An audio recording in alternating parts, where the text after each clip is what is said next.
Organizing inside of a div is a lot harder than actually organizing the rest of the page. So in this orange one, you see I have a header, and then I have these three little divs. So I've made the orange div. You can see over here.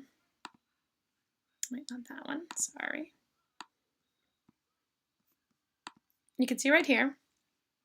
I have the orange div, but now I need to organize these other little pieces. Now, one of the things that's important is to figure out what goes first. And in web, you go top to bottom, left to right. So I need to put the category, this header first, then I need to put my breadcrumb trail, then my item numbers, and then my page numbers. Okay, so I'm going to go ahead and organize those a little bit in my code. So I come back over here. I called the whole thing options because it was my options area. So again, I said my header goes first. So let's put that in first. My header goes first, then my breadcrumb trail. And I need to make a div for that breadcrumb trail. So let's go ahead and put it in. Here it is.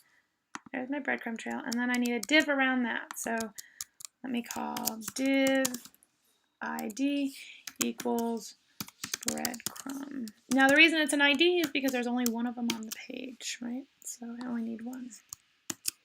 Slash div, okay, so that's my opening div ID, and there's my closing div ID. Okay, so then I have my breadcrumbs, and then I have my item number. So div ID equals items, right? And then I'm gonna do my closing div tag, and I'm going to put my item number in here, right? I have P class blue text, and I put that right in there. So now I have my header, my divs, and then my pages. And I need to put my page numbers in another div. So div ID equals pages, and then slash div. Okay.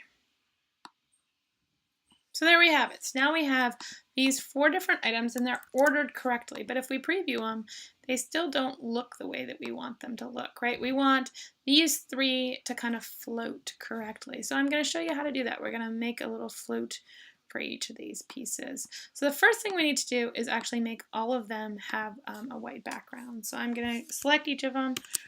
Breadcrumb. I can't remember if I call it breadcrumbs or breadcrumb. Breadcrumb. And then I'm going to give it a background color of white.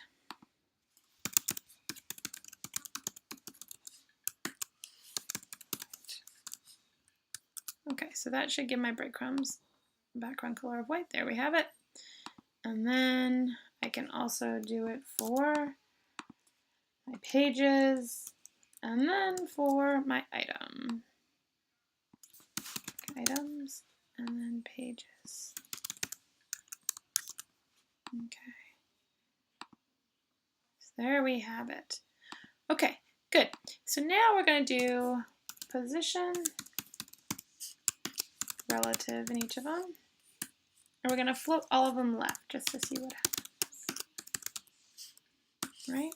So position relative and float left, just like we've been doing for a lot of the other divs. Right? Position relative, float left. Okay, so one of the cool things you can see immediately is that it floats the way that we want it to float. The biggest problem here, though, is that it floats and it doesn't take up enough space. So how do we make it take up the space that we want it to take up? You can also see that the orange doesn't now extend. So I need to go back into that container, which that container is called options. So I'm going to go back into my options container. So over here, it's called options. And I'm calling it options container because it's a div, but I really should be calling it options div. So I'm going to go back to my options div. And I'm going to say overflow auto. So now that all this stuff is floating, it still takes up the same amount of space. So there we go. So overflows auto, it actually gives it back its boundaries in that orange color. So I did the overflow auto, but it still is not taking enough space. So the way that I work with it is now I give it some margins, right? So I could either float both of these items right, which I could do that, or I could give them some margins. So let's see. I'm going to go ahead and give this one a pretty big margin. Margin dash left, let's see, like 200 pixels. Okay, Okay, so it now starts to move over. And maybe the other one I want to give margin dash left 100 pixels.